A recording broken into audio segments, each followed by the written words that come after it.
Hello, good evening, everyone, and welcome to Fuel Poverty Action series of monthly learning sessions, Fuel for Thought from Fuel Poverty to Climate Justice. For those of you whose first time it is joining us here, or a Fuel Poverty Action event, Fuel Poverty Action is a group of ordinary people fed up with being robbed by greedy energy companies through spiraling bills and rip-off prepayment meters.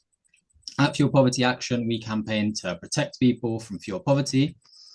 And we challenge rip-off energy companies and unfair policies that leave people to endure cold homes. We take action for warm, well-insulated homes and clean and affordable energy that's under the control of people and communities, not private companies. As for Fuel for Thought, it is our space to share research and lived experience, tackle lies, and clear up confusion on fuel poverty and climate change as we ask and answer questions with experts, activists, and campaigners. And tonight, we are, tackling issues that are at the intersection of housing and fuel poverty. So talking about, protections for renters and retrofitting, and whether these address the crises of housing, fuel poverty, and the climate emergency, whether they can be delivered, how they can be improved, and what more we should be asking for. Our first speaker this evening is Carol Brooke, who is a resident living in a social housing property outside of Cambridge, who has unfortunately experienced questionable EPC practices. And I think Carol's experience is a very good place to start to kick off the session tonight. Carol, thank you very much for being here this evening. No problem. Hello. As Amal said, I live in a social housing just outside Cambridge. The reason I contacted Fuel Poverty is because when I moved in, I was given an energy performance certificate for the property, which was a band D, low band D. I had a new energy performance assessment done, and the property jumped up from a low band B to a high band B. And when I queried this, because I know the property doesn't have any, it hasn't got insulation in the floor, it hasn't got insulation in the walls. I took it through the whole complaint process with the EPC company, and then I complained to the local council. Well, what appears, and from the research I've done, the EPC's whole system has been fixed so that if the landlord rents out roof space at no cost to them, a solar panel company puts solar panels on the roof, that will automatically jump up the rating of the property from a E or a D, which is well below what the government want, which is a band C, up to a band B, simply because you've got solar panels on the roof. Because theoretically, and this is what the head of housing from my local council says, I am gaining £300 from having a year on having solar panels on my roof, even though my heating is gas and I'm not at home during the daytime and those solar panels are actually generating, and they've got no way of knowing how much energy that is generating. So that was my argument, which I took through the whole process of the council's complaint process, and it's now with the Housing Ombudsman. But when I saw Fuel Poverty Action's site, I thought there were also people that would want to know about this issue. Combined with pensioners having the fuel allowance stopped, we're living in houses that are not insulated. If they try to insulate their houses, they're having to spend far more money on trying to heat a badly insulated house than they would do otherwise. Either not turning on the heat, which I don't quite a lot of the time, or running up huge bills. So that's the crux of the reason I contacted Fuel Poverty Action, and the crux of the issue that I'm trying to raise. the people in social housing and private rented. And I feel that I can speak up because I am in social housing. I have got a secure tenancy, whereas people living in private rented properties that are having the same issue, most of them live in fear of speaking up to their landlord for any complaints because they get threatened with eviction. So that's why I feel that I want to bring this forward, because I'm not under threat of being thrown out if I complain. Yeah, so it's been investigated also by the Housing Ombudsman. I've raised it with the local parish council, where they're very much in support of this issue. And also the other issue that mine and other houses here and other people living in uninsulated houses have, that every winter we get condensation and then we get black mold. I've had that for three winters so far, and most of my neighbours have the same issue. And it's simply because the walls are cold, so any condensation just forms on the walls, and then they get black mold on their property, in the houses, which they have complained. They did have somebody come out. They just merely changed the extractor fans, and that's all they did about it. I think I've probably used up my 7 minutes. I'll be very happy to go on more or answer any questions, but that's the crux of why I contacted Field Poverty Action, and I very much support all of your objectives. Thank you. Thank you so much for that, Carol. I really appreciate that. And yeah, again, thank you for coming on. Next, I'm going to call on Annie Cullum, who's Acorn's political officer and a founding member. Annie, thank you for being here with us tonight. Hi, everyone. Can you hear me okay? Yeah. Brilliant. Thank you very much. I've already apologised to the other panellists, but I've got 2 very stroppy and tired children. So if you hear some crying, that's what it is. So apologies in advance for that. They're just having their bedtime. So yeah, my name's Annie. I'm a founding member and now policy officer for Acorn, which is a community and tenants union. We work like a trade union. Members pay subscriptions every month, and then they get to vote on what we campaign on. And also they can expect support and solidarity if they're having an issue. And particularly the #1 issue that we're always coming across is housing. Now, we are fighting for better housing and fighting for, against fuel poverty, kind of in 3 levels. So on the ground level, there's 3 levels of our campaigning, and that starts with supporting individual people who are experiencing a problem with their landlord or housing provider. So I'll give you a relevant example we're fighting right now in Oxford. We're supporting a mum who's had her ceiling collapse with leaks, mold and damp, and she's got broken windows. She's got kids and she's worried about their health, and the damp is making her partner's asthma worse. Now, she's been on to the council, who's issued improvement notices to the landlord, but they're not doing anything when they break those notices. So we as a union are coming together, making some noise, protesting to try and get that done. But there we see how a landlord not looking after their home is forcing her bills up because her windows are broken. We also campaign on a branch-wide level. So we have organisations around the country and they take on campaigns. And at the moment, our Coventry branch is working with a group of residents in supported accommodation in Coventry with Citizens Housing Association, who not only are hiking their service charge by 80 quid a month, but they've also got issues with their windows. They're old, they're drafty, and they're not being repaired. So we're calling for those replacements alongside some other issues to be sorted for those residents. And then on the national level, we get involved in campaigning for laws to be changed. And one of the big pieces of work that I'm going to talk about today is the campaign for making the Renters' Rights Bill that's going through Parliament at the moment as strong and robust for tenants as it can possibly be. So I'm going to talk through what the changes are on offer are and where we feel it needs to go further and why. So one of the amazing things that the Renters' Rights Bill is going to do, and something we've been calling for for a long time is ending Section 21 no-fault evictions. And you might think, well, what's that got to do with retrofitting? But it really does underpin everything. As Carol mentioned, so many private tenants are just terrified to complain to their landlord because they can be kicked out for no reason.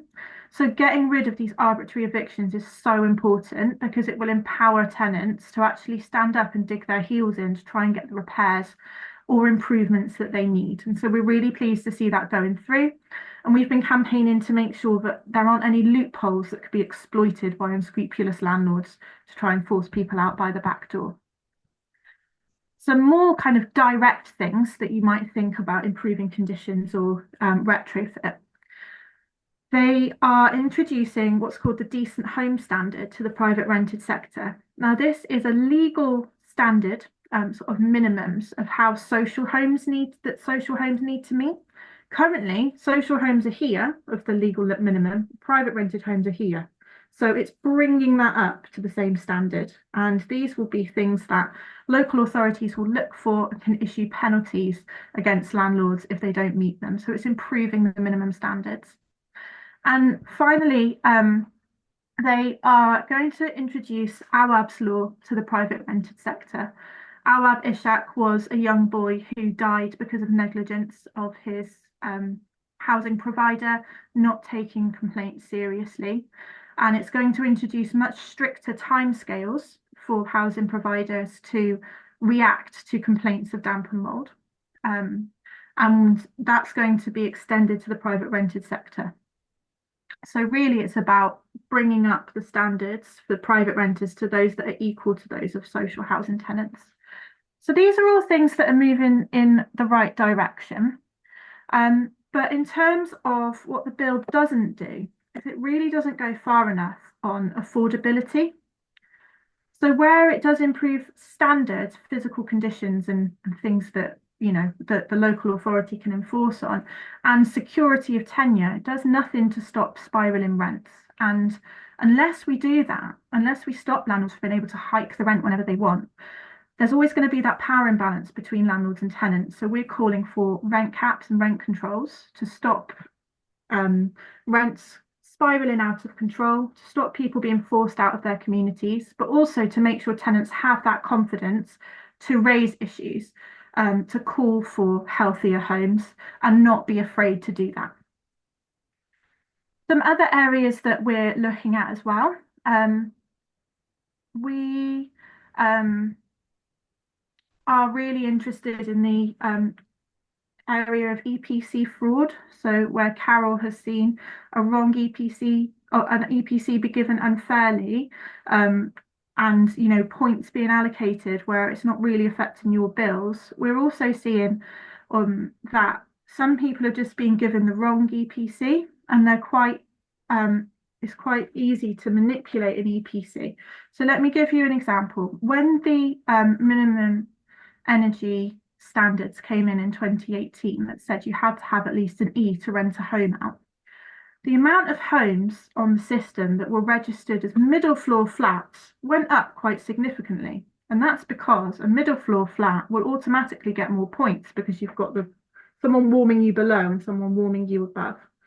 Now, even if this isn't widespread, even if it's happening with 1% of inspectors, that's still a lot of people who are getting the wrong EPC. They can't access grants, they can't access the legal support to get those improvements.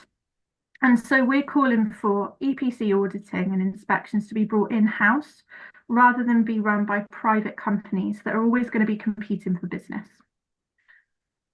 So what do we want to further protect renters suffering from cold and damp homes? Cost a fortune to heat. How do we want to end that? So as I said before, we want rent control.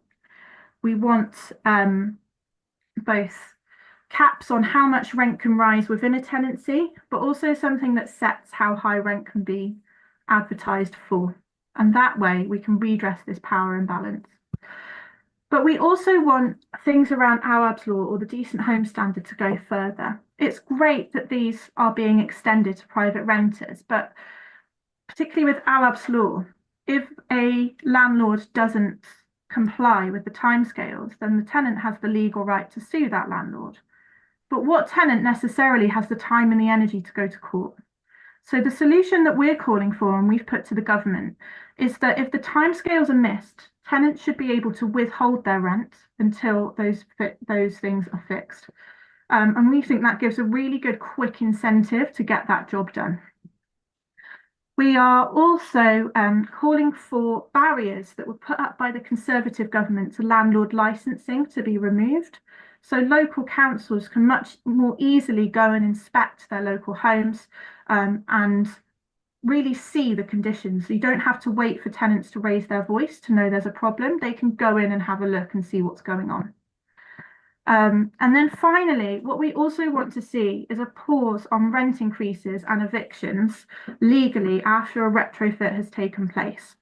What we're concerned about is that you or I as private tenants could put up with the work to make our homes more energy efficient. It's better for the climate, it's better for our bills.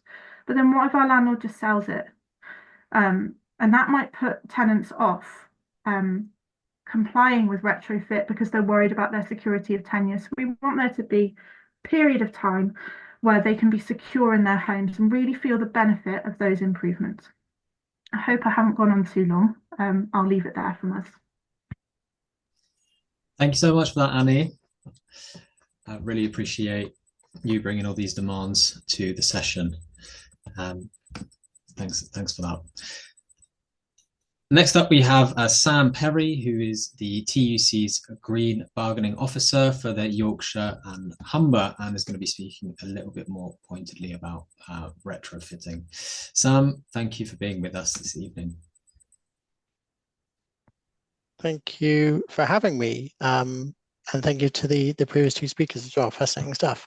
Yeah, so I'm Sam Perry. I'm the Green Bargaining Officer for Yorkshire and Humber TUC, which kind of means that I'm engaged with trade unions from within to think about the opportunities of and problems with green organising. So that's organising around the climate. And retrofit is this, you know, making homes more energy efficient is this key element of that. I mean, I guess it goes without saying to some extent, but necessary retrofit is necessary for the climate, but also for people's health, as we've heard, and for cost of living reasons, as we've also heard. Getting this right, making sure that people have warm, comfortable homes feels like it shouldn't be a conversation that we're having in 2024, but it is. Vast numbers of people are not in homes that promote health, and they're not in homes that they can easily afford to maintain or live in. And in very many cases, that's nothing to do with their ability or their keenness to make it a cheap and affordable place to live in. There were just these barriers, these structural barriers put in place, as I think we've sort of already heard. But retrofit is also this huge opportunity from an economic point of view, right? To rebalance our economy and provide good, long-term, long-lasting, socially useful jobs in across the country. We should be doing a lot more work on this, is my point, and we're not. And if we were to rebalance the economy to encourage that kind of work, we'd see a lot of benefits for a wide portion of the community in generating those jobs. At the moment, it's a kind of retrofit is an offshoot of the construction industry, and the construction industry, speaking from a trade union point of view, is a difficult place to organize in. It's very fragmented. It's characterized by enormous self-employment. It's vast majority of people there are self-employed or kind of bogus self-employed, this thing where you're technically sort of within a company, but you are treated as if you're self-employed. A lot of low wages in this sector, people not quite being paid for all the hours that they're putting in, not being paid for travel, those kind of issues. There are generally poor terms and conditions for workers across that sector. It's especially inflexible. It's often requiring people to work long hours or be in particular places in antisocial hours as well, and to move around the country.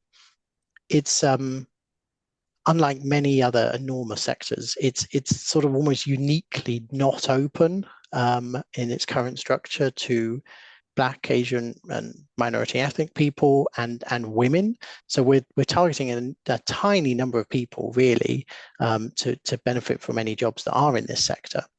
And it's often low skilled, often low qualification. Even if the sort of technical skills there, the qualification to back that up is not necessarily there, which leads to some pretty amateurish behavior. I mean, the workers there are great in that they'll often give anything a go, but it may not necessarily be to the right standard that we'd kind of expect from a professional.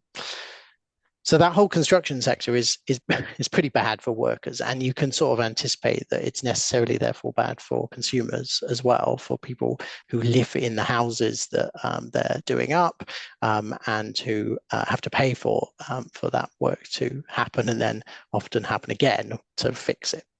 And the retrofit sector, as it's developed so far, is kind of echoing this. It's kind of characterized by those same problems, and this is it's not accidental. It's kind of by design that there's been inconsistent government funding. There has been government funding for this, government support to build the sector for over a decade now, but it's been really sporadic, really stop-start, really weirdly focused, not really having the tenants and residents of homes at its heart, and not really trying to build the sector to make it a good, well-paid sector, but a sector that kind of gets by and relies on a lot of these inflexible and pretty amateurish practices. The process of getting retrofit, as we've kind of heard to some extent today, is often very difficult. It's really fragmented across the country. Wales, Scotland, Northern Ireland, England, English regions, English local authorities all have different schemes. Depending if you're a social landlord, as a social tenant, you may have to go to your particular landlord. If you're a private renter, you may have to go to your landlord or to the council. It's incredibly confusing. And so it kind of necessitates this relatively low take up of work and the poor quality as a result of that. There is some government funding, as I've sort of alluded to, and actually that has increased since Labour have taken office, which is good, and there's promises of more, but it's not really solving the problem in the way that we'd hope it would. It is easier for some funded organisations, so social landlords and councils mostly, to fund this, but they're normally doing it in that way that doesn't really solve the underlying problems. It's kind of piecemeal. They're only offering some retrofit work, or they're outsourcing, which is the vast majority of the cases. They're outsourcing that work to the same poor terms and conditions groups that are that I've spoken about in the construction sector, and so they're not really kind of solving that employment problem either. All that's resulted in relatively little accountability and oversight, and so you get these kind of poor practices and sort of taping over or ignoring, or you get landlords just selling up instead of doing the work. It's also not a very strongly unionized sector, construction or retrofit, and so we don't have that accountability internally as well. Workers aren't able to fight for their rights in that way we'd like them to. And the payment models for retrofit are not working. In various elements of this are not easy for people to access funding to get this work done. I've talked a lot about the negatives there, but what we're thinking about in terms of trade unions and our trade union response here is that it doesn't have to be this way. If we can find a delivery model and a funding model that works, of which there are many countries around the world. Most European countries now have national retrofit strategies that are kind of employing specific plans and specific regulations to just get this done across their country, and we don't have that yet. And so we've been putting together various policy demands. One of them is a paper that we're calling recommendations for the Labour's Warm Home Plan. It's a catchy title. I'll drop it in the thing in a minute. But the elements of that are that we want a multi-decade national retrofit plan in place with timelines to upgrade all of the UK's homes to a particular efficiency standard. Obviously, that's desirable, and we'll roll it out over several decades. A warm homes agency that's established to provide stability and longevity in that pipeline of work. And an industrial strategy that this is part of. The current industrial strategy consultation that's going on doesn't mention retrofit at all. That would provide a single national purpose on this and mean that everyone benefited from any changes that happen. We like local authority delivery as well. People have mixed feelings about what their council can do, but if we were to funnel all of retrofit funding into this, ask them to develop their own workforces, you'd be on good terms and conditions, and you'd have a single point of contact to get things done, rather than this kind of blame culture of someone else is always to blame. We'd like a strict rollout on well-planned, neighborhood level, accountable worst first basis. And so we'd be going to those homes that have black mold developing every winter. We'd be coming to you first, rather than just those who can afford to do this work, which is what we're basically seeing at the moment. We'd mandate in-house delivery, so councils would provide that service themselves, or large employers, which again is about that accountability and making sure standards are maintained. There's definitely space for new government-backed loans and clever leveraging of private funds to leverage in as much money as we can and put it where it's needed. Part of the schemes at the moment does target those who potentially need this more, those in fuel poverty, but in a very inaccurate way. And so there's a strong case to tighten that up. And I think quality is a key element of what we can do. So direct employment, strong procurement requirements, nationally negotiated terms and conditions for the workers, national training program, all of this could tighten this whole system up. So it feels like for us, there are ways out of this. We could just make this a national mission and sort out our housing and provide homes that are healthy and warm and cheap.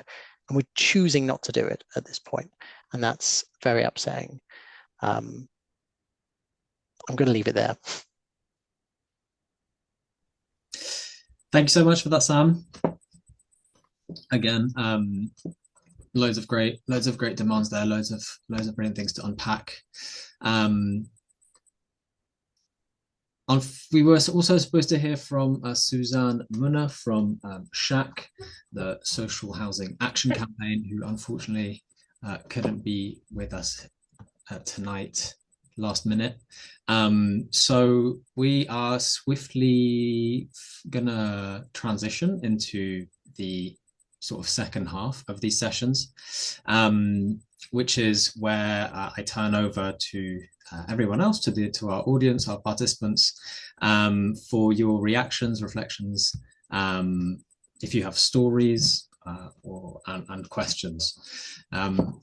To come in, please raise your virtual hand, as I won't be able to look at everyone's screen.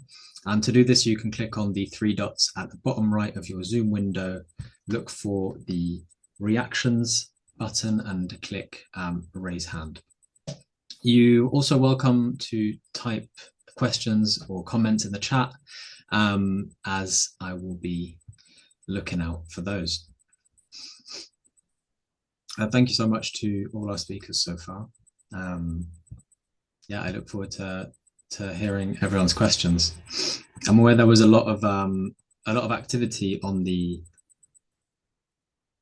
events, on the discussion board of the event for this talk, and I hope that we can sort of capture some of that energy here as well. Thanks, Annie, for dropping that in the chat.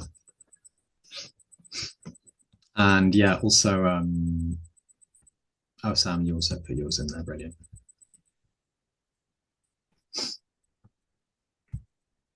Sorry, where do I raise my hand?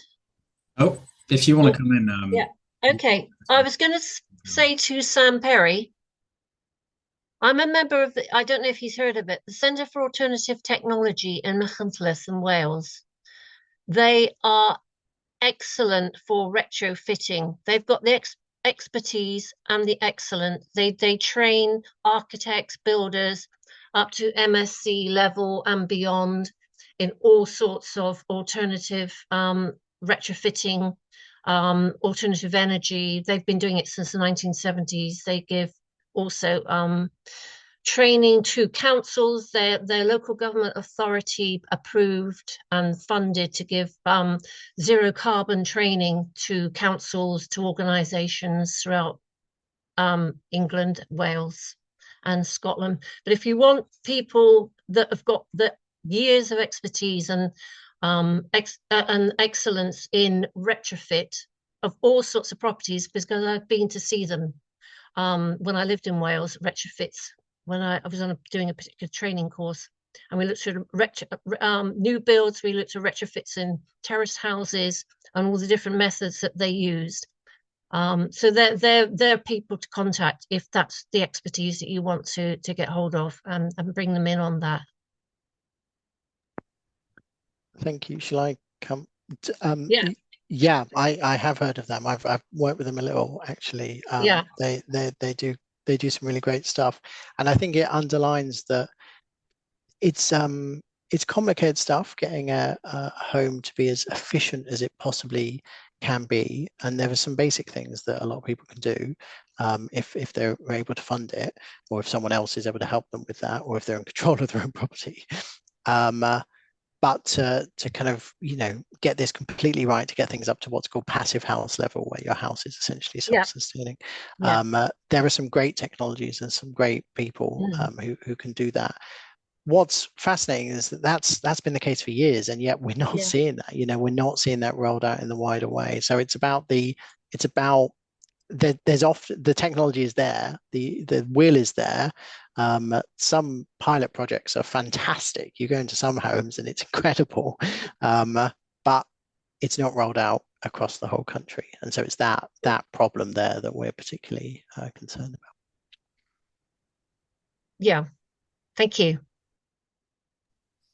Thank you very much for that. I also mentioned that we have Fuel Poverty Action's Policy and Parliament Lead, Jonathan Bean, who's here, who might chime in to contribute on some of Fuel Poverty Action's perspectives on these issues. But let me bring in Steve. Hi, Steve.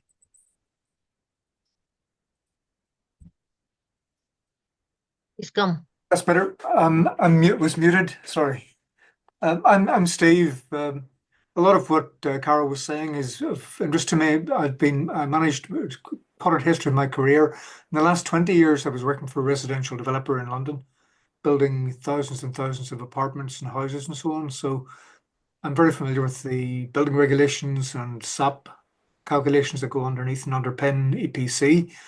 Coming down the track, there's the home energy model that's going to replace SAP for 2025, and the Future Homes Building Standard, which is aimed again at being implemented in 2025, which is now just next year. It sounded like aeons a few years ago, but yeah, 2025. So EPCs and the SAP calculation that underpins them has been an ongoing bugbear, not just for residents because they don't understand them, and in ways that are really driven by the fact that the EPC doesn't really do what it sounds like it says on the tin. So there's a little bit of confusion comes in and around that, which is part of what causes the problem with homeowners, I think. But it's been problematic. It really is just a very higher level benchmarking tool. Although I struggle to explain it to all my staff and keep them in line all the time, but it's not a design tool.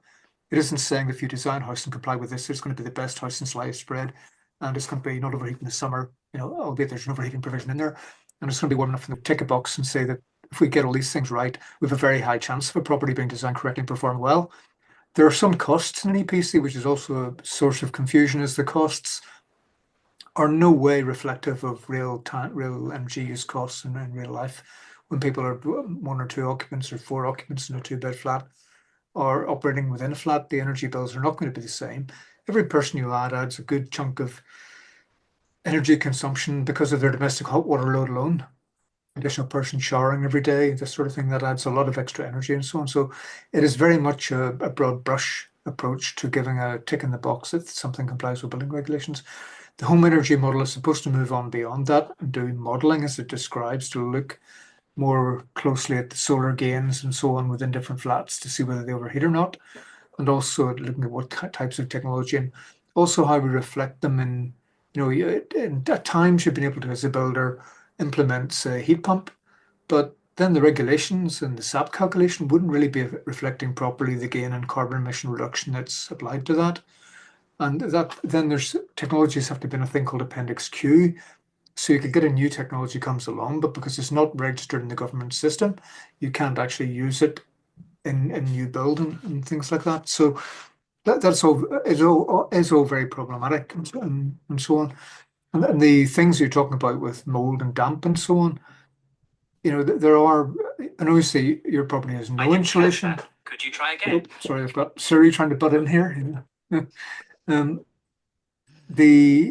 must have some insulation in your house. I mean, what date was your property built? 1975.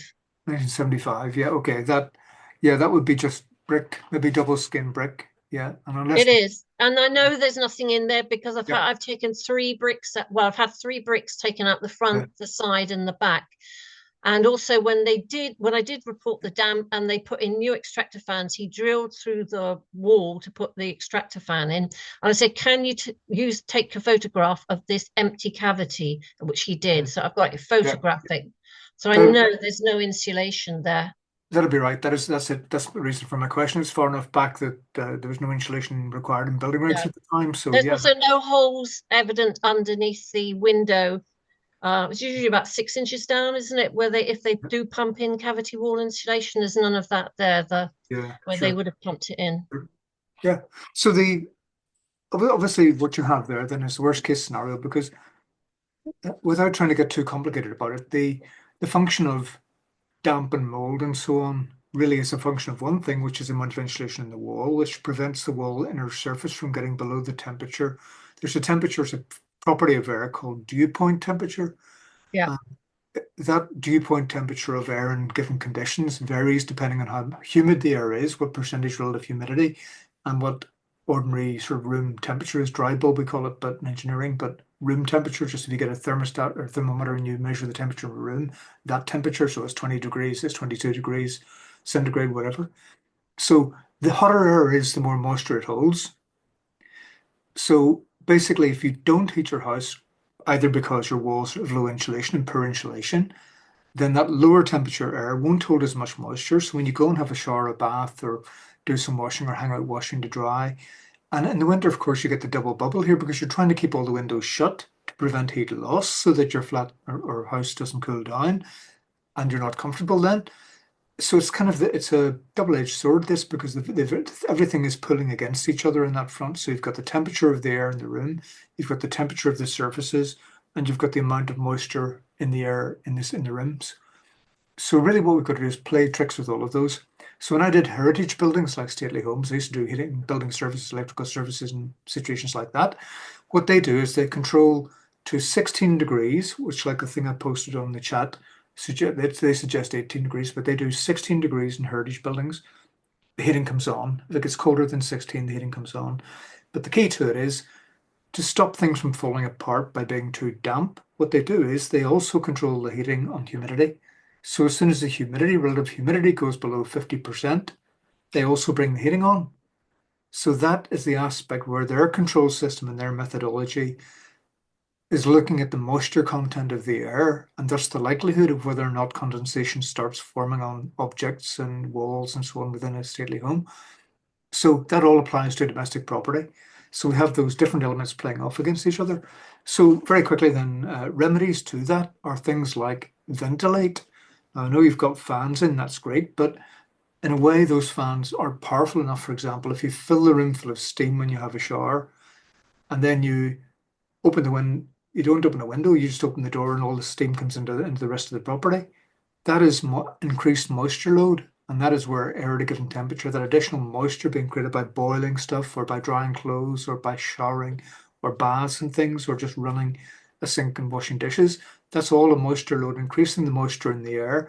And as that moisture level goes up, the chances of water condensing on those cold surfaces you've got all around your flat are greatly increased. And it tends to be the corners. Your flat probably could be susceptible in any area around the flat if you kept it too cold. But in corners, you might have furniture pushed up against the wall. There's little air movement from the hot air in the flat anyway. It's a little zone to itself behind a cabinet pushed into a corner. And also in building terms, the corners where there's a junction between walls, floor, or walls and ceiling. Oh, bridging. Yeah, that's exactly right. That's the very one, Carol. Yeah. So those areas in just basic construction detail, the insulation properties break down a little bit because of the complicated construction.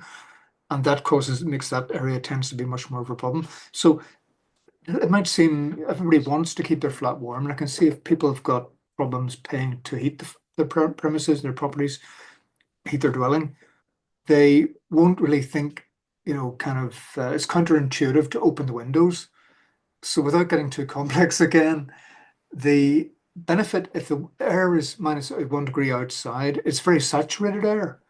And if you bring that inside and heat it up to 20 degrees, you've dehumidified the room. But the difficult thing about that working is that people would have to put plenty of heat in again then to warm the house up, so that the air was then getting that benefit of dehumidification. But that only works if you open your windows, let some really cold saturated air in from outside, and reheat that air then to the normal room temperature. That only works in a situation where you've got the energy and you're able to pay to basically heat that air back up again. But it's like spot kind of ventilation rather than opening, and as I say, closing a door. You've got a room that's generating moisture load like the kitchen. If you're cooking, close the door to all the other rooms. Keep all the different room doors closed, or you're in the bathroom, keep the shower door closed, open the window in the bathroom for 10 minutes, and even then close the bathroom window if you've got a bathroom window. All of those ventilation side measures, just spot use like that. You're cooking, kick open the window for a bit. You're drying clothes, again, kick open a window in a bit. Maybe if anybody has a room they don't use quite so much, put your washing in there and leave the window open for a bit. So that all of that moisture goes outside rather than being available inside to condense on walls. So it's fairly complicated, and like all of these things, and it's one of the problems with retrofit is that no two properties are exactly the same. And even within a particular one building, you might have a slightly different floor construction or wall construction or type of glazing arrangement in comparison to another dwelling. And this is where it gets difficult. So retrofit, you really should go in and survey every single individual house and come up with a detailed plan that suits that specific example. And of course, after 45 years in construction industry, I can tell you categorically that it's not good at doing that. I'll leave it there. Thank you. Yeah. Thank you. Oh, thanks so much for that, Steve. Great practical stuff there. And yeah, you always amaze me with how much things you know about new things that I didn't previously know you knew about. Jonathan, you wanted to come in?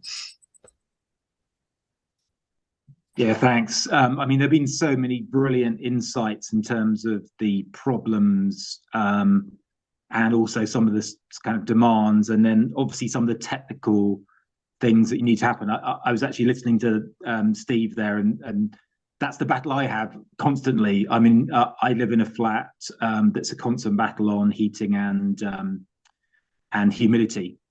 And I was doing exactly what Steve was talking about. So yesterday, when it was really cold but clear, I was looking at what's the absolute humidity versus the relative humidity, and thinking, okay, I'm going to open my windows, get the dry area in. But as you said, it's expensive then to heat that dry air up again. So, this is where I think the two battles that we're fighting, one on energy pricing and the other on improving housing quality, come together. Because if you can't afford to heat your home, if electricity or energy pricing is too high, it's too expensive to heat your home, then that's a fundamental issue. The ventilation that you need to keep your humidity down is going to be a huge problem if you can't afford the energy to heat your home. I mean, you even get issues where there's mechanical ventilation of people switching off because of the energy to drive the ventilation system. So you need the affordability and the energy as well as the improvements in the housing. And as we've heard so many times tonight, getting enough high quality people with the sort of expertise that Steve's clearly got to do this work in all these different homes with lots of complications, I think is a huge battle. And it's great to hear like a huge amount of honesty about this, because quite a lot of meetings I'm in with, government or with other organizations in the green space, people tend to gloss over some of these practical problems, because what they really want to do is to get the numbers of retrofit up, to hit targets and to look like progress is being made. But if this work's done wrong, you can actually do more harm than good. We get a lot of complaints where people have had cowboys doing, you know, eco-4 work, which in theory is a good scheme, but in practice, many people have had insulation done wrong, causing damp. They've had heat pumps set up wrong, so their heating bills are too high. They then switch them off. So doing it wrong is obviously hugely wasteful, but also causes huge problems for individuals and undermines people's confidence. So some people are scared to get insulation done because they hear horror stories about bad, you know, cavity wall insulation that's been done badly, causing damp. Heat pumps being set up wrong, too expensive. So it's not just a matter of pumping more money in. We need like a huge investment in skills. So the stuff, you know, Sam particularly was talking about the need to actually professionalize the industry and to train people up. The scale required is absolutely massive. I mean, the government's talking about 1 million homes per year, which is a massive increase from today. I mean, the announcement yesterday, they were taking the numbers up to a plan of about 300,000 at the moment, which is already a huge increase from the past year. So the scale of training that we need to get the quality people that can set up heat pumps, that can do insulation without all the problems we talked about, cold bridging, cavity walls, etc. I mean, that is so fundamental. So we're particularly pushing on improving standards, the training investment required to professionalize the industry and to get the right skills, and also the accountability to residents so that they're involved from the beginning. So this work's not done to them, it's done with them in consultation. And if there are problems, those problems are resolved really quickly. And obviously, as we've heard also, things like the risk of renoviction with work being done, maybe subsidized for the landlord and the landlord then selling or putting up the rent. All those protections need to be in place before we really crank this up. Otherwise, we're just going to get more and more problems. So those are the areas we're going to be particularly pushing on. And it's just great to have, you know, other organizations very much on a similar, you know, mission to improve things, but being very realistic about all the problems that actually are happening today and the need to fix all those before we go, you know, into the kind of scale that we need to transform our housing. That's probably enough for now, but it's been brilliant to listen to all these contributions. Thank you. Thank you very much, Jonathan. Carrie, you wanted to come in next? Yeah, hiya. Yeah. No, Carrie. Carrie, yeah, sorry. Yeah. Right, okay. No, it's just to say, I mean, I know Sam because Sam came to Sheffield a couple of weeks ago, was it, Sam? We had a day's conference called Climate Jobs, Climate Justice, and Sam was talking about the stuff that he's just been talking about. I worked for Sheffield City Council for 10 years as an enforcement officer in the private rented standards section. And of course, the landlords bloody well knew that there were not enough of us. So although some of the law was there to enforce it, me and one other officer were responsible for a huge swathe of housing between the two football grounds, which over the hill and down the other side. Absolutely mental. And one of the things that we were doing was only reactive, whereas back in the 80s, there were more proactive schemes about where, you know, there were enveloping schemes and improvements made to housing. But all that kind of money's gone. And I mean, one of the biggest things, obviously, is privatization, isn't it? And the kind of fragmented way that these things are delivered. I mean, I live in an old cold house and it's just chronic. And no, I'm always just above the threshold of getting grants. So it makes it really difficult. But in a way, what Jonathan was saying earlier on, I mean, it's going to take, I mean, one thing that Sam was emphasizing and that was talked about a lot at the conference was the lack of skills. And so there's somebody who's actually set up a kind of, is it community interest? I can't remember, a company doing retrofit. So it's, you know, knowledgeable people, employing people, but it's all obviously on a kind of small scale, but it's an example of what could be done. But I mean, the big push is there is absolutely, you know, there were various colleges, further education colleges, and the lack of money that's gone into training schemes in further education colleges is absolutely shocking. There aren't those comprehensive building skills being taught. You know, of the kind of 5 colleges in Sheffield, there was one up the road, Shirecliffe here, which was totally devoted to building skills. But that was back in the 80s. You know, that's not true anymore. So the guys that come and do you know, they're not intentionally being cowboys, maybe, or some of them are. But, you know, they are literally trained to do just one or two things, and they don't know, they don't see the whole picture. They're not got a holistic version of how one part of the construction hangs together with another part of it.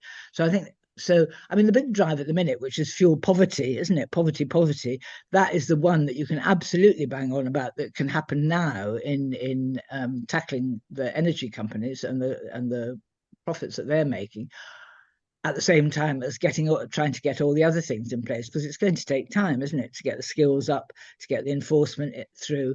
But I mean, so the whole point being that people don't put on the heating. I mean, I run around turning radiators off in my house, and I'm not the poorest.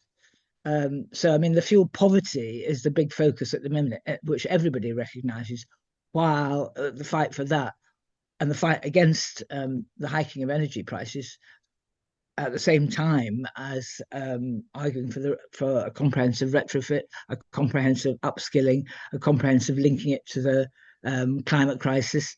So yeah, it's the hand in hand, isn't it? But I mean, I think the fuel poverty action's main focus is right, because it's a cost, isn't it, that is leading to half the problems at the moment, given the fact that we've got a really rubbish housing stock.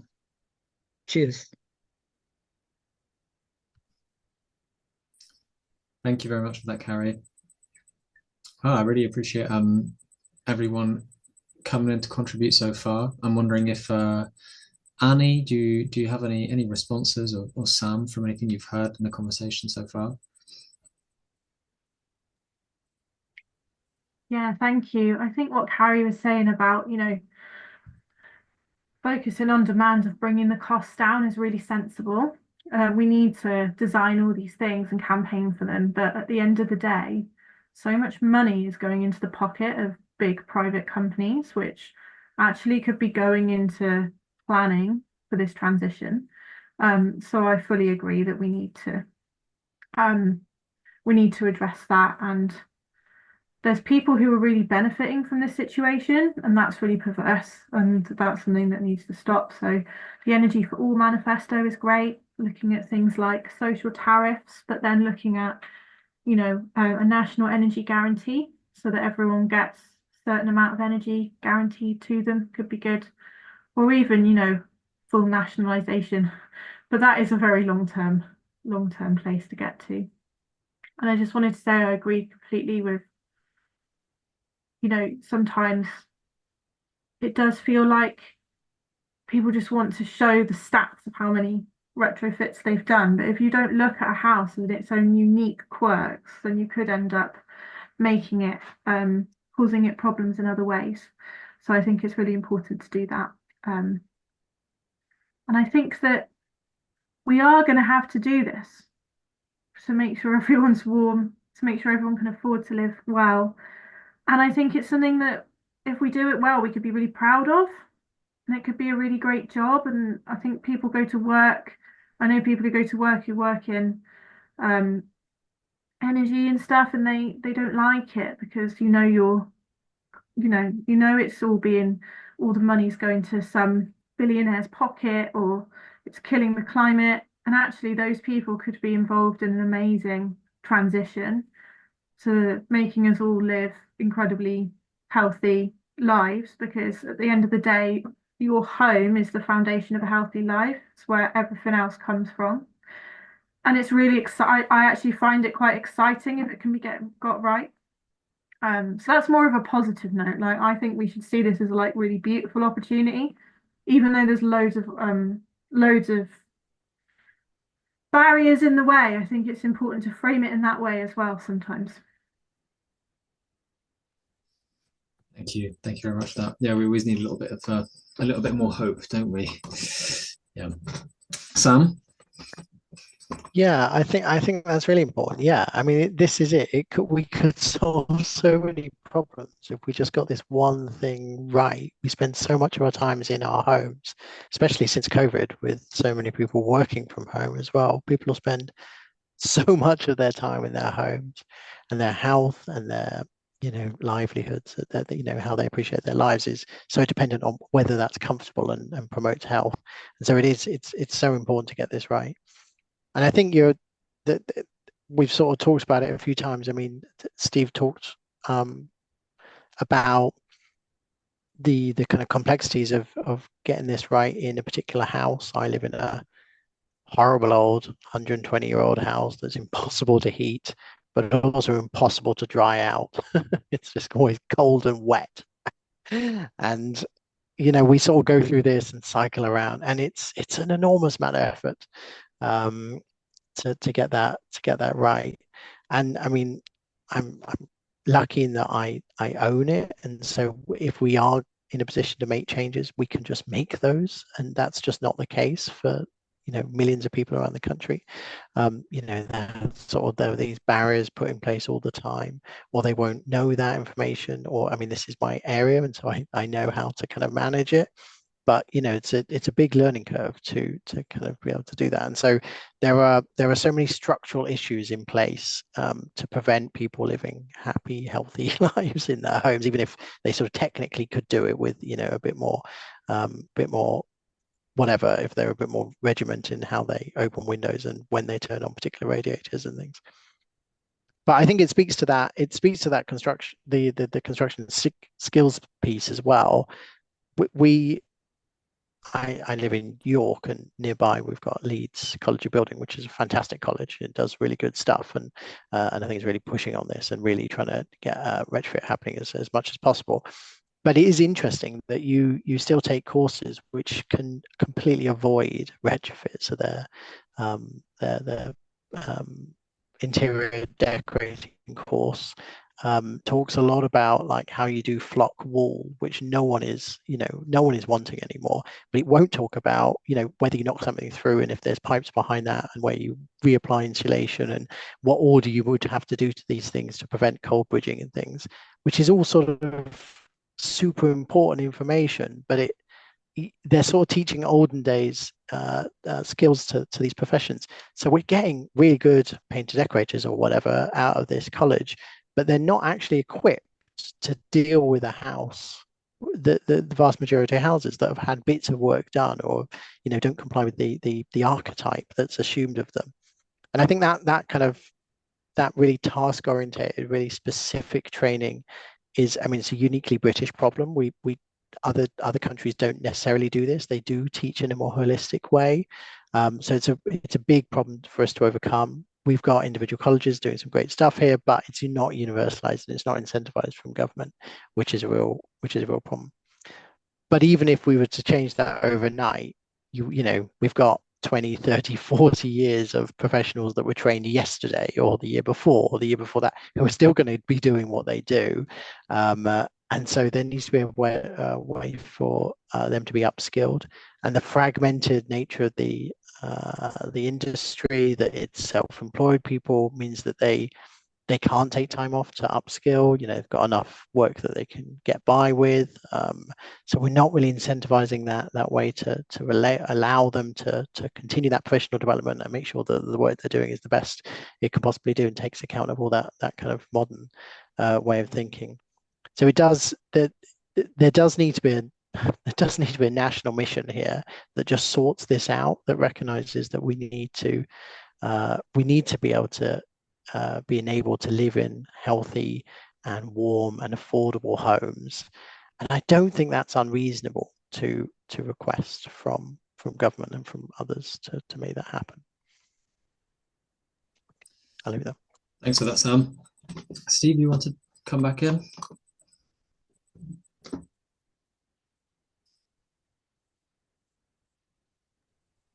Yes, we mentioned I mentioned overheatings for a bit, but I was doing some work for a lady in Bermondsey, and her house, again, overheating is a problem in the opposite direction as well. In summer, sometimes that people's temperatures are just sitting like well above 26 degrees for long periods and day after day. So in a year, you're allowed 30 days over 26 degrees C in a bedroom. And I gave her some data loggers in August, and she put the temperature and humidity data loggers in her property. And she had 559 hours exceeded over 26 degrees just in the 45 days of that trial. So it's like not just over 26 degrees, it's over 26 degrees. You're allowed 30 hours a year. and she had 559 hours in a bedroom in a matter of 45 days. So that again, in certain spots and certain types of construction, that is also a huge issue, really. Again, people can't sleep, you know, it just disrupts their ability to just live normally, effectively. So I just thought I'd add that little piece in, but I did have a quick idea, just something very quick. So I was looking up temperature and humidity sensors, the little ones you could buy on Amazon. They're £3 odd each. And when we get somebody at Fuel Poverty Action who brings an issue like this to us, is anybody, or maybe can they not afford them themselves, but that's irrelevant. Could we not just do some publicity around this for people that we already deal with who've got these problems with damp, temperature, humidity? If we put those in and get them to read them a few times a day, or getting their own thinking coming around the fact, as I said, that if you shower in the shower room, close the door afterwards and open the window if you've got one. And then after 20 minutes, you can just close the window again and, you know, to keep all the moisture in that room, in the bathroom, rather than letting it all dissipate around the apartment where it's going to, or house where it's going to cause condensation potentially on walls. But I wondered, was that sort of any kind of an idea? Could we get some sort of activity going around that, even if it was just the people we're already in contact with, everybody's already in contact with who've got those kind of issues, we could provide those for them, you know? Yeah, that's a really good question, Steve. Definitely, I think something you should bring up at one of our members' meetings. And I mean, clearly you have a lot of ideas and a lot of knowledge around this like dealing with this practical issue. And yeah, I think yeah, it'd be great to try and capture that and yeah, and disseminate that information more. I think as Fuel Poverty Action, you know, we kind of focus more on campaigning rather than you know, individual casework or individual support. But nonetheless, you know, that doesn't mean that this kind of information couldn't be available, or you know, publicly available on our website or this kind of thing. Yeah, Jonathan. Maybe... Amal, can I just reply to Steve? Yeah, of course. Yeah, please. Yeah. Steve, it is my bathroom, which is on a north-facing wall, that has been the main problem with when the temperature drops below 0 outside. If I go in the bathroom, I haven't showered, okay? I get up, I go to the toilet, and there is condensation dripping off the ceiling like I'm in a shower, but it's merely condensation. And then the black mold starts all over the walls, which I've had to clean for, well, clean up every time. Yep. So I'm not doing anything. It's just in the night, get up to go to the toilet. I think, why is there water dripping on my head? Yeah. So moisture load also comes from people. So the fact that a person or persons is in a dwelling, you're breathing out moisture. So there's a moisture load from that. There's moisture. Yeah. The moisture is coming from somewhere. The moisture's coming from somewhere. But if you don't, if you heated your bathroom, then this, as we said, is the problem. If you heated your bathroom to 20 degrees or 20 degrees all day, every day, it wouldn't be a problem. I can't afford to do that. That's exactly what I said earlier. I totally understand that. Yeah. I certainly can't afford to do that. That is our because the heat. I can have if I put my heating on, I can have it on for an hour. It raises the temperature of this property 1 degree. Yeah. And that's with all the radiators on max. It goes up. If I get the thermometer now, it's probably 11 degrees in here. If I put the heating on now for an hour, it would go up to 12. Without insulation in the walls, it's just disappearing out of the walls. Yeah. Yeah, that's absolutely, yeah. And also, under AWAB's law, I mean, we had this from the council saying that the reason you're having mold and things in your property is because you're cooking, you're breathing, and it caused a lot of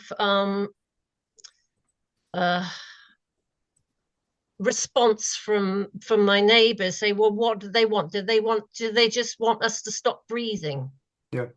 Stop cooking? Yeah. Do they just think that we're just going to eat ready meals and that's all we do? Eat ready meals in the microwave? I don't know. We stop cooking. Absolutely. stop showering, and then they won't have a problem they have to deal with. Yep. So I would put this, the property that was built in 1975, I don't believe for a second that that property didn't have a heating system installed, or installed that still couldn't heat the property and get over those problems. But the thing would be, it would have to be on for 15, 16, 17, 18 hours a day. And back in the 1970s, people could afford to do that. Of course. Yeah, I on. could do that in the 80s, but I can't do it now. Yep. Yeah, there's just no way I could afford to do it. It's awful. Yeah, absolutely awful. Yeah. Yeah. Jonathan, I know you've been waiting for a little while, but I feel like Annie, you might have a direct response to the conversation.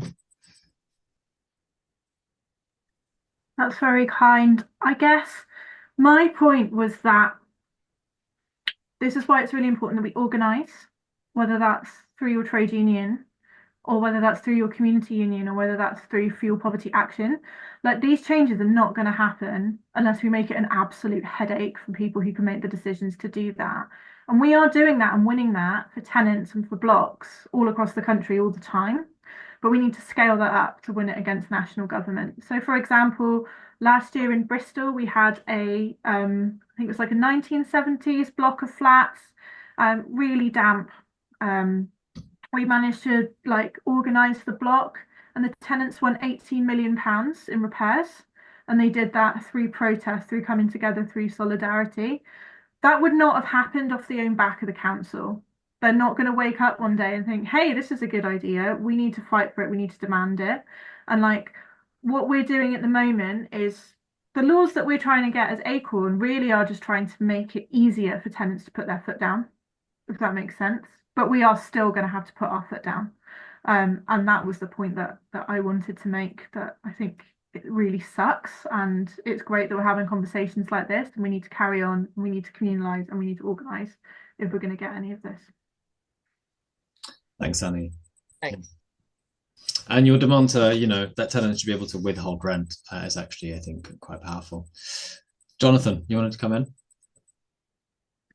Yeah, I mean, I agree with everything that's just been added, actually. I mean, I've got an overheating issue in my flat as well, because I insulated the walls and I didn't upgrade the windows, and the heat in the summer, the heat just comes in the windows and can't escape through the walls because I've insulated it. So I think generally one of the things I guess Steve was talking about is getting better informed. So I have all these little sensors in every room, and it is a battle of temperature and humidity. It is really, really hard. But I think you actually do realize, once you've experimented, that having a decent level of heating is actually pretty much essential in most properties. I haven't found a way, even with the right ventilation at the right time, using dehumidifiers, everything, of actually getting a good balance in certain rooms without actually spending quite a lot on heating. And that's why the problem of heating being expensive, I think, is a big part of this problem. However, because I've done insulation work, I've got dehumidifiers, I've got ventilation, I've got the whole shebang. But unless I heat it enough, I still can't get to healthy levels in certain rooms. So that's why the heating cost is so important. But I think it is good to get help people get a bit more knowledgeable, because certainly if I'd been more knowledgeable before I got the insulation work done in my flat, I would have realized some basics, like actually in an old building like mine is 1910, that I shouldn't have had the type of insulation put in, which is modern insulation and modern plastering and modern paint. It should have actually used traditional materials, and that would have actually reduced the humidity problem I have. So if I'd been better informed, that would have helped. Obviously, if I'd had more ethical and skilled work people as well, they hopefully would have advised me better about what to do, because obviously that's what they said was the right solution, which it turns out wasn't. So I think it's partly about educating people, but also obviously we need the standards. It can't rely on us all being as expert as Steve to get the right result in our homes, because that's going to be pretty much impossible. Thank you, Jonathan. Do we have any final comments or thoughts from the room at this point? Just to say that under Annie raised AWAB's law, that quite clearly states from the Housing Ombudsman that it's not, they can't, the councils and people, it's not blaming the tenant for lifestyle. That is very much and Annie will confirm this. Councils should not be blaming tenants for lifestyle, i.e. cooking, eating, breathing, taking a shower, which they try to say that because of they were the religion that they took excessive showers, if I remember, was the council's excuse for the fact that they had so much mold. Now, under the Housing Ombudsman's regulations, councils or landlords cannot blame lifestyle on the problems of cold, damp, moldy properties. I'd just like to add that. Yes, great thought there, Annie. Yeah, that's totally really important, and I just wanted to kind of raise the fact that this is often quite racist, and that we hear it so much more often when we are supporting Black and brown members than when we're supporting white members. Like, it's not that it doesn't happen to white people, but I've had landlords say, oh, well, they're from Somalia, they don't know how to use the shower, they just throw buckets of water over each other. And our members be like, what on earth are you talking about? And it's really ingrained, and I've seen it across housing associations, individual landlords and things like that. And I think it's really important to recognise how this is sort of disproportionately being thrown at a particular, as a kind of scapegoat at a particular section of our community, and we need to not tolerate that, because it's absolutely not true, which I'm sure we're all on board with, but really wanted to support that. We're actually doing, we've got a letter writing campaign at the moment where we are asking people to write to their local MP to raise the issue of withholding rent for serious disrepair during the report stage of the Renters' Rights Bill, which will be the next debate, but it's held in Parliament. So I will share that in the chat for anyone who'd like to read a little bit more about that and maybe take that action and ask your local MP to intervene. Thanks, Annie. Jonathan, then, or Ruth, did you have a direct point? Or Jonathan, was yours direct? Yeah, Ruth, come. Yeah, just on the, I'm sorry, I missed the meeting because I went to one with a lawyer about people organizing in estates, and they were answering questions. And one of the things about withholding rent was that you can't get legal aid for it. You can withhold rent to pay for repairs, but you can't get legal aid. So if we're raising that with MPs, that would be a bit to include in it if it's not already. Thanks for that, Ruth. Jonathan, you wanted to come in as well? Yeah, just a quick one. I thought I'd just mention that a rather interesting example of lack of enforcement of the standards that we're aiming for, if anyone missed it, was the investigation of the Duchy of Cornwall and Lancaster. I don't know if anyone saw the dispatches thing, but we were kind of helping out to put on that investigation. And there were certain properties with an EPC score of 1, which is pretty much impossible, that were part of that investigation. So it just shows that, even really well-funded, very public figures, there's no enforcement. So, Cornwall Council obviously knew there were problems, but actually they don't have the resource to enforce those standards. So basically, landlords are getting away with it, even the most famous ones in the land. Incredibly low standards, both from a cost point of view and also obviously from the the old heating systems that cause huge pollution in the homes as well. So really unhealthy, bad for the environment, and unaffordable, mold, pretty much everything happening right under our noses, all over the country. Thank you, Jonathan. Again, any more questions, any more comments? That's so okay if not. Well, it's been, as usual, a very, very lively discussion. I think think it's I think I'm okay now to close the session. Or Steve, did you want to say something else? Yep. You're good. Thank you everyone for coming, for listening, and again, very special thank you to our speakers for being with us and sort of sparking a lot of the conversation and making it very informative. A little plug for something Fuel Poverty Action is doing on the Saturday, the 30th of November. If you're in London, we'll be hosting a stall at the London Mining Network's event that's called Resisting Green Imperialism, Fighting for a Socially Just Transition. We'd be delighted to see people there, and we're also looking for some volunteers to help us run the stall. I will drop my email. I'm going to drop a link to the event and my email in the chat. You can also just say here if you feel like you want to participate in the store. Thank you. You're welcome. There we go. As probably most of you know, and as I said at the start of the session, at FPA, we campaign for every household to have enough energy to cover needs like heating, adequate heating, lighting, cooking, and access to medical or mobility aids. That's through our Energy for All campaign. I'm going to encourage everyone to sign our manifesto if you haven't already. Thank you again, Annie, for mentioning it earlier. There it is in the chat. And it's for organizations to sign. So if you're with any group, that's who to get to sign it. Thank you. Yeah.